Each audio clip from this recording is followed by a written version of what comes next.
En todas las culturas, pasadas y futuras, desde que el mundo es mundo, en las largas y frías tardes de invierno, el mejor lugar junto al fuego está reservado para el cuentacuentos.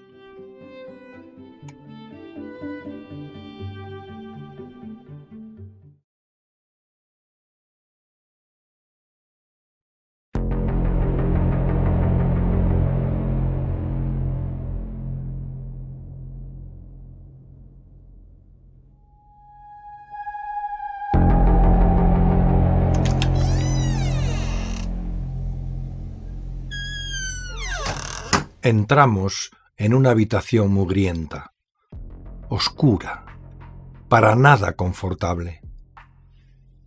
Un catre contra la pared, con un jergón de lana vieja y sucia. Un arcón de madera embreada a los pies. Una silla de mimbre destrenzado y un aguamanil con su jofaina sobre una mesita son los muebles que la adornan. Sobre la cama, un hombre sucio, de pelo negro grasiento, con barba descuidada, dormita con ronquido irregular, entrecortado, intermitente.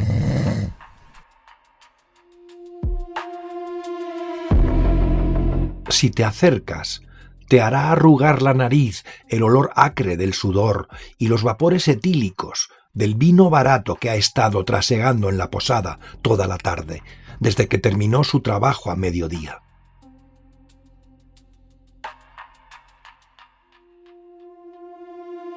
Ha matado a un hombre, pero ni la justicia ni la Gendarmería Nacional le buscan ni le persiguen. Es el verdugo.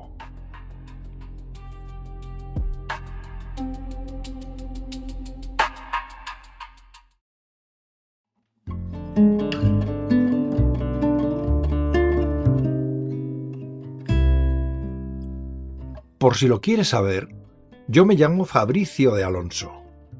Nací en Cabárceno, una aldea de la vieja Castilla, un asentamiento romano que explotó una mina de hierro donde trabajaron mi abuelo y mi padre.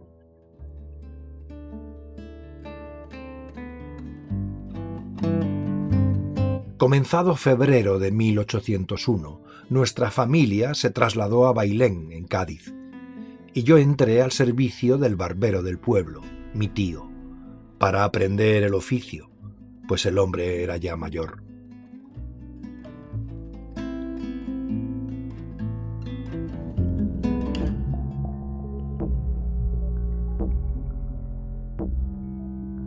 Seis años después, en 1807, con la excusa de batallar contra Portugal, entró en España Napoleón y se quedó.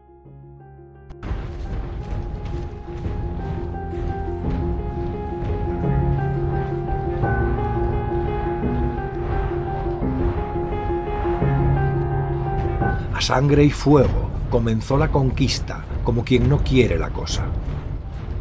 Aquellos gabachos eran como demonios, fieros, altos como torres, sanguinarios, batallones de asalto que habían forjado su fama en toda Europa. Combatieron al ejército regular con contundencia y lo desmadejaron. Pero pronto, en diversos puntos, estalló casi de forma simultánea la resistencia. En Aragón, Madrid, Salamanca, Ciudad Rodrigo, Valladolid y en toda Andalucía. A pesar de todo, la máquina militar del mejor ejército de Europa no pudo ser frenada.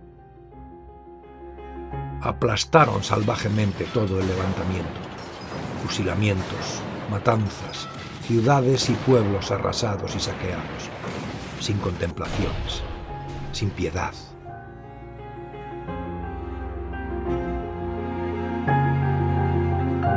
Sí, hicieron tanto daño y despertaron tanto odio que hombres, mujeres y niños nos echamos a la sierra.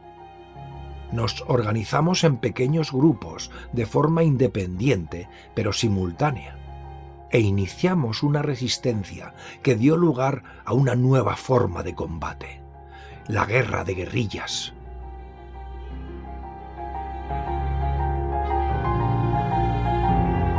Conscientes de que un enfrentamiento a campo abierto, como el que seguía el ejército napoleónico, era un suicidio, aprendimos que una guerra de desgaste era la mejor opción. Un ataque en retaguardia, donde se creían seguros, un asalto aquí y un asalto allá, contra unos pocos soldados que se habían separado de sus batallones, con un francés degollado aquí, otro apuñalado allá, aquel con las tripas colgando, dejado medio moribundo, para desesperar a sus compañeros, para infundirles un miedo atroz a los salvajes españoles que bajaban de la sierra en silencio. Hacían todo el daño posible y escapaban entre los matojos y la oscuridad, para volver al día siguiente en otro punto.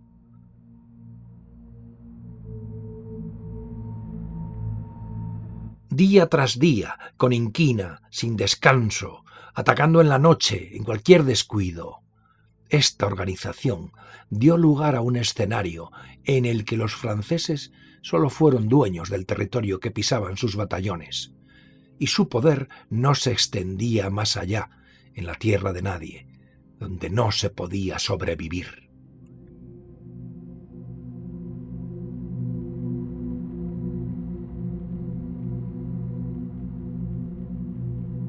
Se recrudeció su respuesta con cárcel, torturas y fusilamientos. Llegaban a un pueblo, sacaban a la calle a los vecinos y empezaban la matanza, las violaciones, los asesinatos, los incendios de casas y campos. Y aún así no doblegaron a este pueblo indómito, terco y noble. Ya os digo yo que en aquellos días la navaja barbera que fue mi instrumento de trabajo se convirtió en un arma terrible. Les abría una segunda sonrisa a la altura de la faringe, por donde la sangre a borbotones les robaba la vida en segundos. Y continuamos empleando los métodos más brutales en la lucha contra el invasor. Todo nos era útil: el fuego, el agua hirviendo, la sierra, el hacha, la cuerda, el puñal, los ganchos de carnicero. Empleamos de todo, excepto aquello que librase de la vida con una muerte rápida. Sin lugar a dudas, algunas de las acciones llevadas a cabo por los guerrilleros distaron mucho de ser gloriosas e hicieron gala de una crueldad totalmente innecesaria. ¿Qué le vamos a hacer?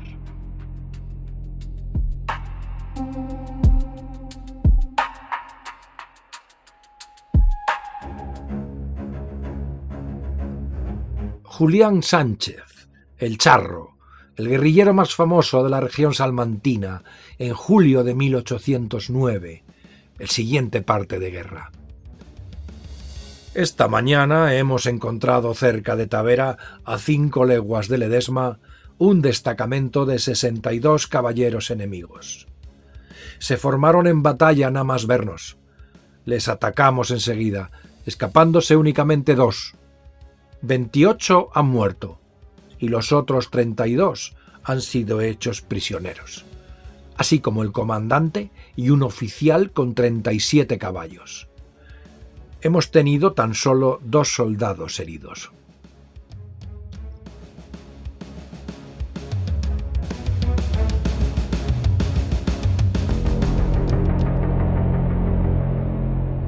Sí, la coalición formada por España, Reino Unido y Portugal ganó la Guerra de la Independencia Española en 1814.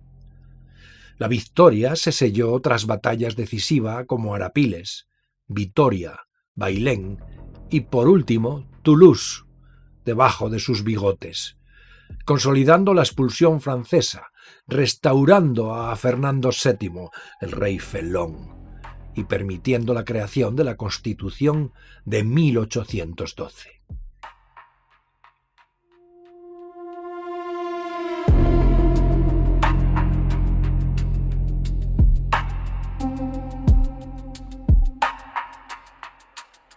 Creedme si os digo que fue tanto el odio que habían despertado entre los nuestros, que la retirada de los últimos combatientes hubo de ser protegida por un dictado del rey que ordenó dejarlos paso franco.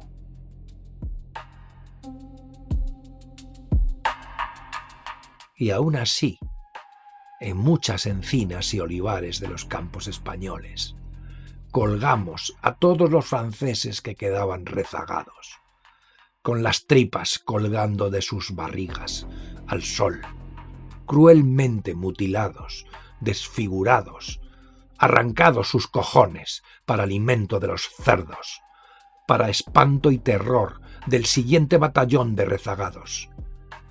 Sí, volved a Francia y contadles a vuestros vecinos de lo que somos capaces los salvajes españoles.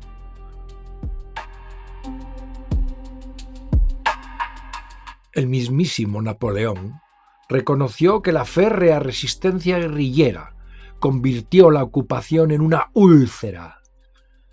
Hasta sus últimos días en Santa Elena, sus peores pesadillas estuvieron ocupadas, noche tras noche, por aquellos guerrilleros que aún renombran en la historia de España. El general Francisco Javier Castaños, comandante español que logró la primera gran derrota de un ejército napoleónico en campo abierto en la batalla de Bailén en 1808. Luis Daoiz y Pedro Velarde, capitanes de artillería que se rebelaron contra las tropas francesas en Madrid el 2 de mayo de 1808, convirtiéndose en símbolos de la resistencia. Juan Díaz Porlier, el marquesito, otro terror, como el que primero que abanderó Pelayo con otros enemigos en la cordillera cantábrica, ¿recordáis? Juan Martín Díez, el empecinado, el terror en Guadalajara y en el centro de España. Jerónimo Merino, el cura Merino, sacerdote burgalés que se convirtió en un temido líder guerrillero en Castilla la Vieja. Francisco Espoz y Mina, destacado líder en Navarra. Juan Palarea, el médico, guerrillero murciano, clave en la batalla de los Arapiles. Agustina de Aragón, disparando cañones a bocajarro sobre las columnas de franceses a la entrada de Zaragoza. ¡Nunca entraréis en Zaragoza!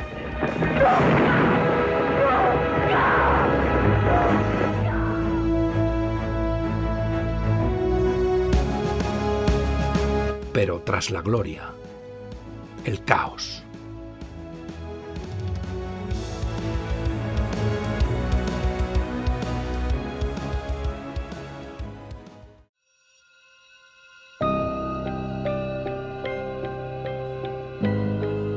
La sed de sangre nunca me abandonó.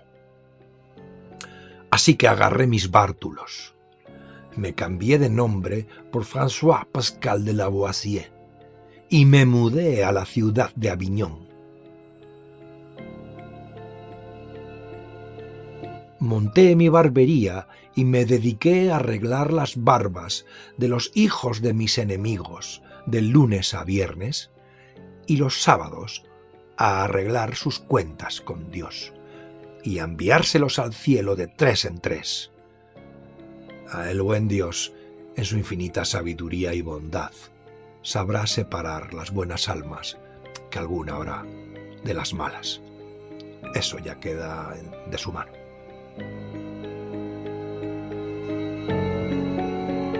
Así transcurrió el tiempo hasta que eventualmente me atraparon. La edad no perdona, y al último franchute no le corté la garganta con la suficiente velocidad. Se me escapó de entre las manos y se puso a chillar con tal intensidad que enseguida me rodearon los vecinos del barrio.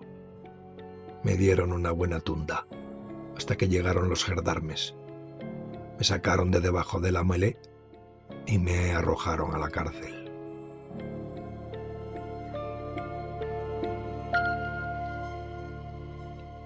ha llegado a mis oídos que el verdugo es un borrachín pellejero y petimetre. Aquí, en mi celda, esperando las pocas horas que me quedan para mi ejecución, solo pido que su mano no tiemble cuando baje la hoja de la guillotina. Ay,